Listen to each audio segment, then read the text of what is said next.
Honnêtement, moi, depuis le début, je lui dis toujours, mais c'est fou, je suis sûre on était jumeaux dans une autre vie. C'est vraiment cette phrase-là, en fait. Depuis le début, je lui dis, non, on était jumeaux dans une autre vie. Parce que, comme on l'a dit au tout début, c'est tellement naturel, c'est Ouais, c'est tellement venu. fluide que t'as l'impression qu'on a déjà vécu ensemble avant, en fait. Tu vois, les choses se font comme elles font, sans forcer, sans... ok, maintenant je dois faire ça, et puis après il faudra faire ça, et puis... Non, Rien n'est ça planifié. coule, Ouais, c'était pas planifié. ça coule, c'est ça. Ouais, ouais. Il n'y a rien de notre relation où on peut dire c'était planifié, si ce n'est les Les- fois où on se voyait. Voilà, tout À simplement part les ça, Airbnb, voilà, à part les Airbnb et les trajets avec Flixbus, Voilà. rien n'était planifié. Donc même ce qu'on a essayé de planifier, ça s'est pas passé de la façon qu'on le pensait ou qu'on l'imaginait. Et bon, maintenant on a un peu compris, on arrête de planifier, on laisse juste les choses se faire naturellement comme elles se font depuis le début. Mais c'est sûr, on se connaissait déjà qu'on se connaissait pas encore en fait. C'est ça. C'est parti. Pour ce second et donc dernier couple de la Valentin 2021, je te présente Sabine et Olivier qu'on va plus communément appeler Sabin. Oui, je dis Sabin parce que tu vas vite comprendre que eux deux ne font qu'un. Au premier abord, ce couple est le stéréotype du Black Love. La femme claire de peau, l'homme noir foncé, et j'ai tout de suite eu envie de parler de ça. Très vite, la vidéo a pris une toute autre tournure. Nous sommes partis sur une déconstruction de tous les angles de leur couple. Relations à distance, colorisme, lâcher prise ou encore la sensibilité des hommes noirs, tout a été dit, tout a été déconstruit, voire désacralisé. Car oui, ici tu vas vite comprendre que, contrairement à Sacha et Marie, le premier couple, on ne parle pas de premier amour, mais bien de dernier.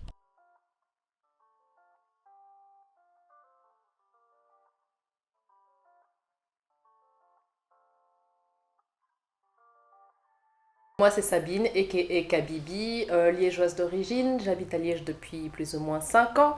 J'ai 26 ans, je suis accessoirement danseuse, la vie d'artiste. Et, euh, et voilà, et je suis en couple avec lui, là.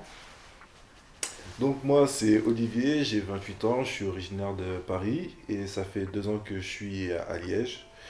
Et je suis graphiste et danseur aussi. La vie d'artiste, hashtag rémunération, hashtag vrai truc, vrai scène. Mais voilà. En vrai, c'est cliché de ouf, mais nos crews respectifs participaient à un même concours chorégraphique à Paris. Ouais. Et on s'est rencontrés là-bas, enfin nos crews discutaient, etc., beaucoup sympathisaient, etc. Et puis c'est comme ça qu'on s'est rencontrés. Bah, la suite, ça s'est passé sur les réseaux, Instagram. Et puis on a discuté, enfin bah, je l'ai trouvé par hasard sur Instagram et on a discuté, on a beaucoup parlé. Faut pas dire trouver, tu m'as stalké. Ça, c'est la version qu'elle veut donner de moi. Je l'ai trouvé par hasard parce que je tombais sur une photo du groupe, de son groupe à elle, et puis j'ai vu qu'elle était identifiée dedans. Puis, Tu vas me dire que non, tu vas me dire que tu l'as trouvé par hasard. bah oui, écoutez, moi je cherchais les photos de mon groupe et puis je suis tombé aussi sur ses photos de son groupe. Puis voilà, c'est comme ça que j'ai lancé la chose, quoi. Voilà. T'as pas dit, il a pas dit qu'il est venu commenter ma photo aussi. Après, on a discuté On d'abord, a il dit. a commenté ma Ouais, photo, ouais, un peu chèvre les gens, un peu, hein. Et puis,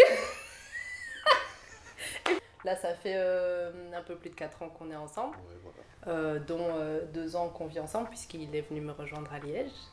Et, et voilà quoi. Ouais, 3 ans aussi à longue distance, hein. Ouais, presque 3 ans en relation à distance.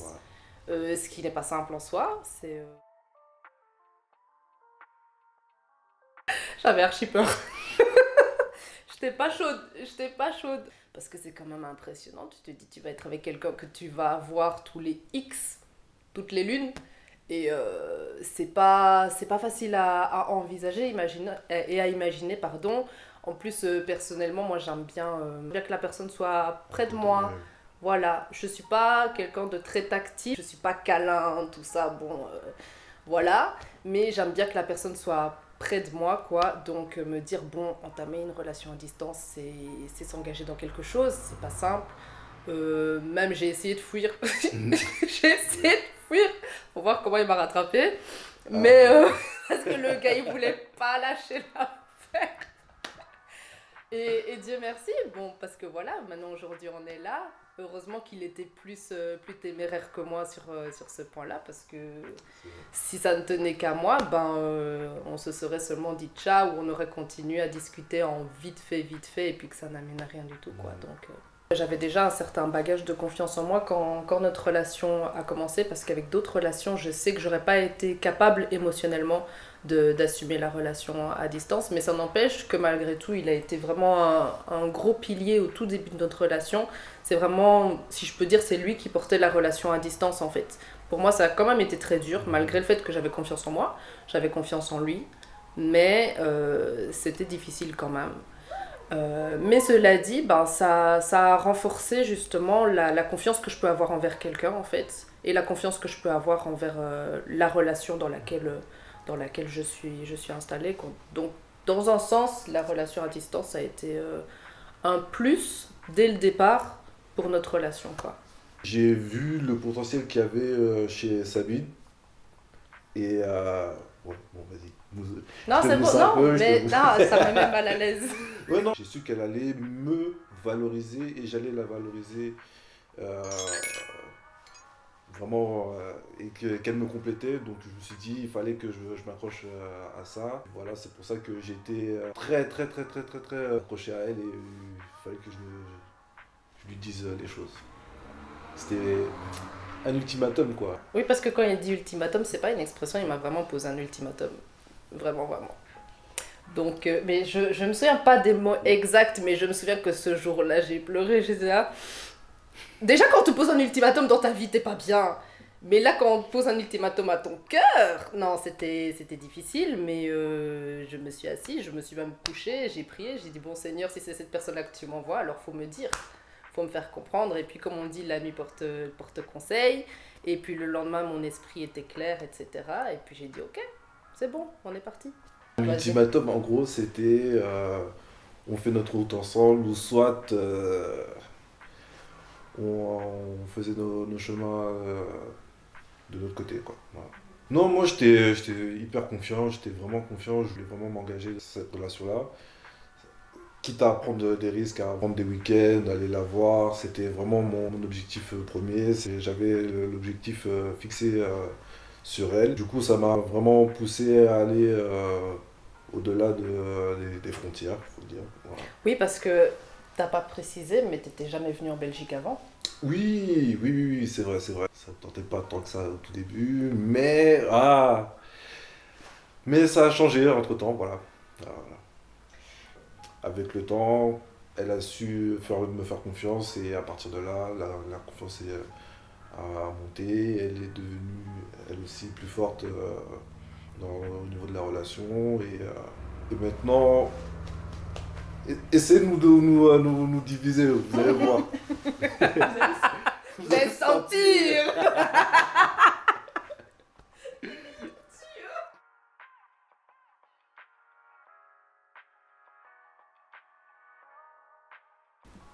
Quand mes mentalités aussi ont évolué, grandi, etc., que je me suis déconstruite, j'ai remarqué que oui, effectivement, on était un peu le cliché.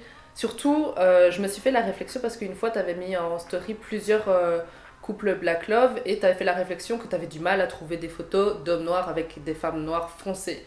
Et je me suis dit, en fait, je ne fais que renforcer les clichés, tu vois, et ça me plaît pas. Parce que, ne serait-ce qu'en termes de colorisme, j'aime pas appuyer les clichés. Et bon, j'en suis consciente, et puis je vais pas commencer à faire semblant d'être plus foncée que ce que je suis. Je peux pas me changer, mais ça me plaît pas de savoir que si ça se trouve, des gens aiment notre couple juste parce qu'on est un couple cliché.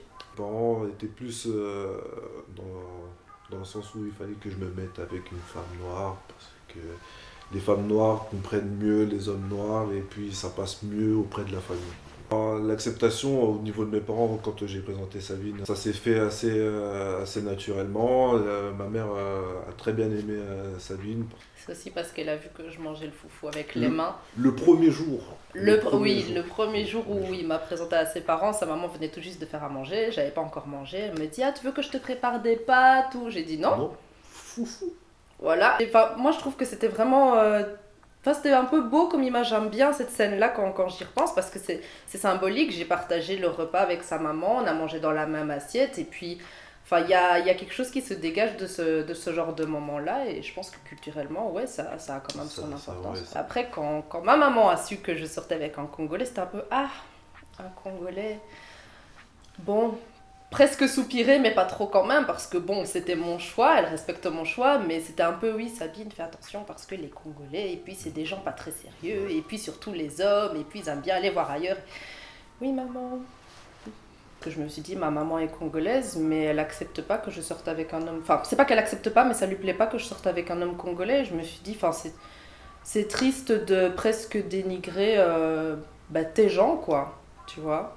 J'ai trouvé ça dommage, mais. Après, est-ce que son image de tous les hommes congolais a changé pour autant? Ça, j'en suis pas sûre.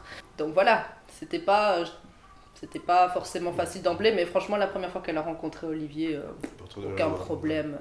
Ça s'est passé Ouais, tranquillement, très quoi. bien. Les hommes noirs, surtout les hommes congolais, sont très romantiques.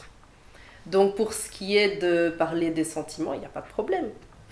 Il n'y a pas de problème. Mais après, la réponse, il l'a dit lui-même, une fois qu'il est en colère, c'est à l'intérieur. Et là, tu dois commencer à un peu tirer. Donc c'est vrai que pour mon expérience personnelle, pour ce qui est de déclarer sa flamme ou de faire des jolies phrases et d'utiliser les mots doux, etc., il n'y a pas de problème. Mais quand tu commences à demander des choses précises: oh oui, mais non, mais tu sais, ben non, je sais pas, sinon je demanderais pas.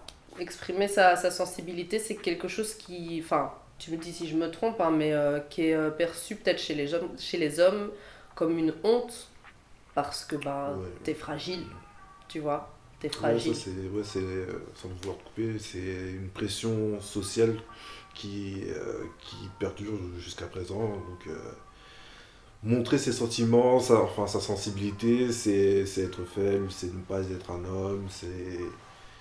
On nous a conditionnés dans cette bulle-là, mais en vrai, les gars, exprimez vos sentiments.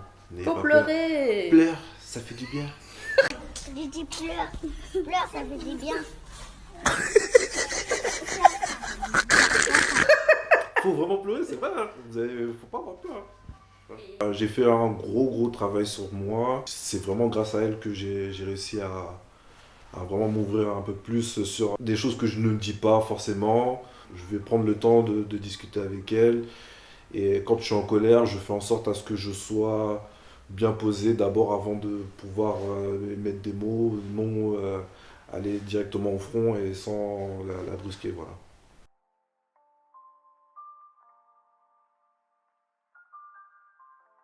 Je savais que c'était lui parce que ce sentiment-là, pardon, je l'avais eu qu'une seule fois dans ma vie. Et c'était ma plus longue relation à ce moment-là, la seule fois où ça m'était arrivé. Donc quand j'ai eu le même petit, je me suis dit: ok, là on est dans un truc. Ok, oui, la première fois que j'ai ressenti ce truc-là, je sais même pas mettre de mots dessus, je vais essayer d'en dire le truc. C'était ma première longue relation et qui s'est mal terminée. C'était aussi la première fois que j'ai physiquement expérimenté d'avoir le cœur brisé parce que c'est scientifique, c'est physique, c'est anatomique. Donc tout ça c'est un gros paquet de sentiments en fait. Donc c'était la première fois l'alchimie, le cœur brisé, etc., la longue relation. Du coup en sortant de cette relation-là, je me suis pas vraiment posé la question de est-ce que ce sera possible de ressentir à nouveau la même chose, mais c'était plutôt ok, je fais quoi avec tout ça maintenant? Je fais quoi avec tous les sentiments que j'ai donnés, tout ce que j'ai reçu, tout ce que je dois laisser tomber, etc. C'était plus des questionnements dans ce sens-là plutôt que de penser à après, en fait. C'est seulement à partir du moment où j'ai laissé les choses faire que c'est revenu. Dans le sens où j'ai fréquenté d'autres garçons avant Olivier, mais parce que je voulais être avec quelqu'un, en fait. À partir du moment où je me suis recentrée sur moi-même, sur ce que je voulais pas, ce que j'avais besoin et ce qui était accessoire, je me suis vraiment recentrée sur moi-même, sur mes propres émotions, sur mes propres besoins surtout. Et à partir de là, quand je me suis sentie OK avec moi-même, je me suis juste dit, ce qui vient, ce qui doit venir viendra, et puis ce qui ne doit pas venir, laissons passer, tu vois. Sans plus essayer d'aller chercher quelqu'un, parce qu'avant Olivier, j'étais vraiment dans il faut que je retrouve quelqu'un, et puis que. Enfin, à partir du moment où j'ai laissé tomber cette mentalité-là, c'est là que Olivier est arrivé dans ma vie, telle la pluie qui tombe pas. L'éclair, la foudre, je sais pas comment. Voilà. Mais tout ce que je peux dire, c'est que je m'y attendais pas. Et c'est justement parce que je m'y attendais pas que c'est arrivé, en fait. Comme j'aime bien dire aux copines ou aux personnes qui m'entourent, c'est quand tu arrêtes de chercher que tu trouves.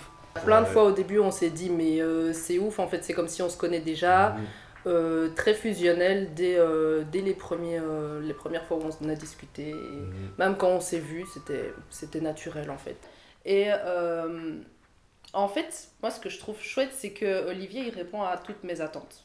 Genre, sur ma liste, il a coché toutes les cases.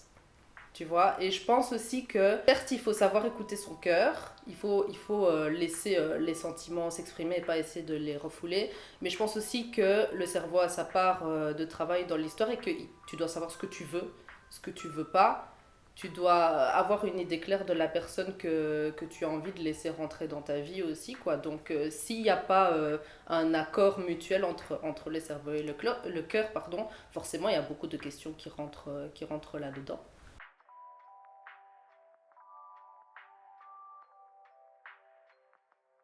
Alors, qu'est-ce que ça évoque pour vous, âme sœur? Âme sœur. Âme sœur. Moi, je dirais âme sœur, ce n'est pas forcément que l'amour. L'âme sœur en amitié, c'est vraiment une amitié qui est sans faille. C'est le bon mot, sans faille, Oui, c'est bon. ouais. Et l'âme sœur, c'est celle qui nous complète, avec qui on se sent très très bien, voilà. Pour moi, l'âme sœur, je dirais, c'est quelqu'un que tu es destiné à rencontrer à un moment donné de ta vie. Et j'insiste vraiment sur le mot destiné parce que je pense que toute chose est écrite, toute chose doit se passer de telle ou telle façon. Et l'âme sœur, c'est la personne qui devra faire un bout de chemin avec toi à partir d'un moment et puis que ça va durer jusqu'à Tinati, tu vois. Et pour moi, c'est ça l'âme sœur. Voilà, tout simplement. Je le visualise comme ça. C'est quelqu'un que tu dois rencontrer. C'est même plus que quelqu'un, en fait. Moi, j'ai même envie de le projeter d'un point de vue spirituel. On parle d'âme, sœur. Donc, ça veut dire que c'est quelque chose qui était destiné, oui, qui était écrit avant même que tu sois là, avant même que tu en aies conscience. Et puis, je pense que tu peux même ne pas en avoir conscience, mais que la personne, elle soit juste à côté de toi. Et puis, vous faites votre chemin ensemble jusque là où ça vous mène, quoi.